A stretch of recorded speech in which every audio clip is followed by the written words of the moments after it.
In a not-so-distant future, Earth is deteriorating due to humanity's negligence, and escape has become a desperate goal. When a massive black sphere suddenly appears near Mars, 6 astronauts are sent aboard the spaceship Achilles to investigate. They remain in hibernation for 8 months during the journey. Carla, one of the crew members, keeps having dreams about her daughter and late mother, both of whom died in a tragic car crash 2 years ago. With only 8 hours left before arrival, the crew is awakened. As everyone adjusts to being awake again, Carla notices Ruben is visibly shaken from his first hibernation. She advises him to rest, but he opts to blog about the experience to his large following. Later, Carla and Commander Paul attempt to scan the sphere, but the ship's AI finds no information. While Carla feels uneasy and suggests turning back, Paul insists on completing the mission despite the mystery. The lack of intel raises Ruben's anxiety even further. The crew contacts Vance, head of the mission, who reminds them the whole world is waiting for answers and insists they move forward. Not long after, Carla begins hearing her mother's voice echoing in the corridors, although no one is there. At the same time, Ruben wakes up in terror, claiming to hear eerie whispers. Back in her room, Carla receives a video call from Vance, who expresses concern over her well-being. As she assures him she's fine, the call abruptly ends, and the AI alerts the crew to a strange anomaly caused by the sphere. Carla rushes to the deck and sees the sphere emitting a brilliant light beam directly at the ship, disrupting its systems. The crew gathers, and Tez suggests the light might be guiding them towards something. As they approach, the AI detects a sound from the sphere. Carla analyzes it and finds the repeated word Deus, Latin for God.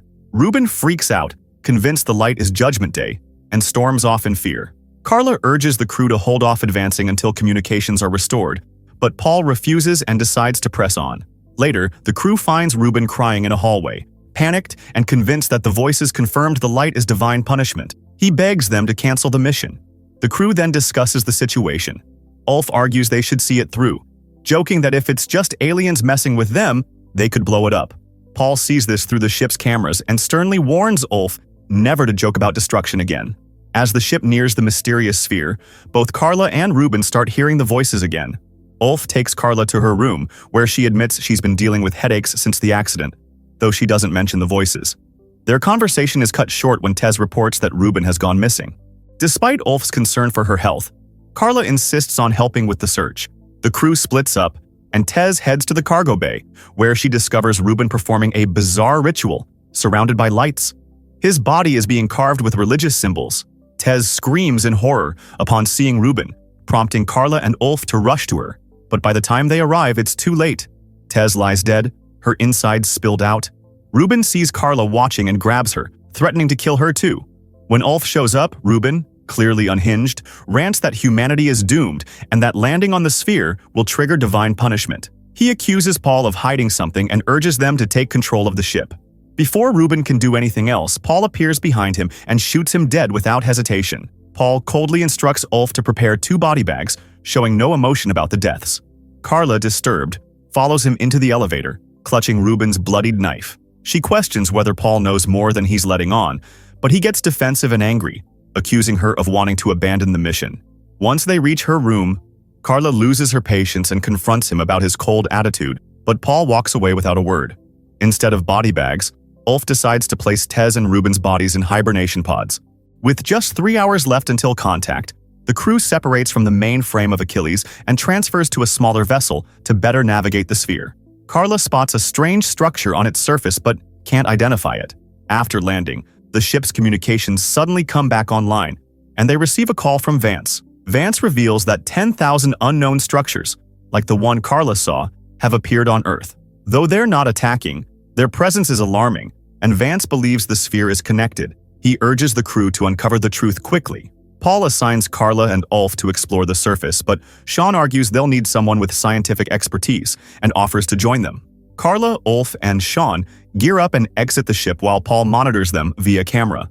The surface of the sphere is pitch black, and their visibility is near zero. Carla's scanner fails to detect anything, and when she touches the ground, she realizes it's a substance unknown on Earth. Paul directs them toward a structure, which they soon identify as a gate. A sudden light glows from within it, and Ulf fires a flare to get a better view. They spot the symbol of the event horizon, a point of no return in space, and Carla calls it the end of existence. Her scan confirms the gate is made from the same material as the sphere. Out of nowhere, they hear a sound, which shouldn't be possible in a vacuum. Paul informs them that the ship's AI intercepted a transmission, now being relayed through their comms. The message simply says, "Welcome." The light grows more intense, and a woman appears within the gate, speaking through telepathic messages translated by the AI. She claims to represent the creator of all existence, who has come to offer humanity a choice. Those who enter the gate will know eternal peace, and Carla has been chosen to lead them. The rest, she warns, will perish when the sphere arrives on Earth. The woman then transforms into Carla's deceased mother and tells her someone is waiting inside. Overcome with emotion, Carla steps into the light and relives the car crash that killed her loved one. She then finds herself near a glowing golden city, her head still wounded. She sees her daughter and rushes toward her. But before they can touch, Carla suddenly awakens on a table back on the ship. Disoriented and vomiting after a seizure, Carla asks what happened. Ulf tells her she was barely able to stand when she came back from the gate, so he carried her in. Sadly, Sean didn't survive. Their talk is cut short by a call from Vance, who demands a full report. Carla describes the Golden City, likening it to Jerusalem, prompting Ulf to call it heaven. She avoids mentioning her family, even as Vance pushes for more details and doubts her account. After the call, Paul leaves the room visibly annoyed. Carla then asks Ulf how Sean died. He claims Sean's suit failed, which Carla finds implausible given the material's durability. Ulf then says Sean improperly sealed his glove, causing decompression. Carla still doubts this, knowing Sean's experience. Ulf insists mistakes happen and tells her to get some rest, but his explanation only deepens her suspicion.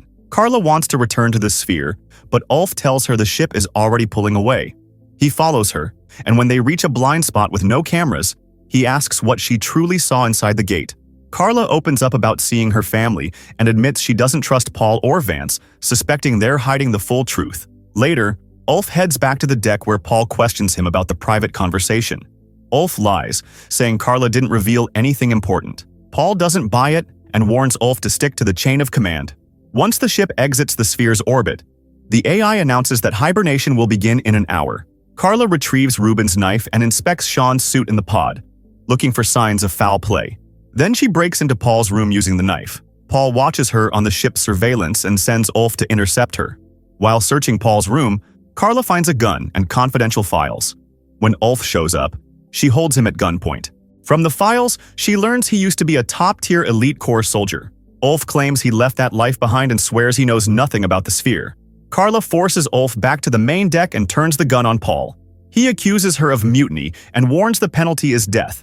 But she fires back, figuratively, by accusing Ulf of murdering Sean, saying the wound was clearly from a gunshot. She suspects Ulf, given his assassin past. The confrontation is interrupted when Vance calls in.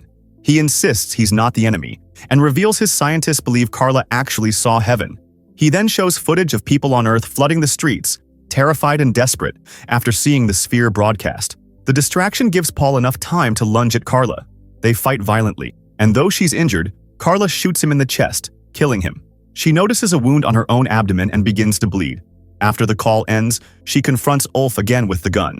This time, he confesses to killing Sean but insists he spared Carla because he also wants the truth about the sphere. Choosing to trust him, Carla allows Ulf to tend to her injuries and take her to the infirmary. Feeling better, Carla says she still wants to return to the sphere. But the AI is under Vance's control. Ulf reveals he has an override code, but to use it they'd need to jettison the heel of the ship, losing the main propulsion. That would stretch their return trip to Earth to over 5 years. Carla starts to despair, but Ulf hints at another plan. Later, Carla contacts Vance and tells him she's ready to destroy the sphere if it comes to that, because she's convinced it's not what it seems. Vance opens up secret files showing the strange element Carla discovered is man-made, created by him. He confesses he built the sphere himself. There's no god behind it. His goal was to save 6 billion people by deceiving them and eliminating the other 15 billion, believing Earth was too overpopulated to sustain life.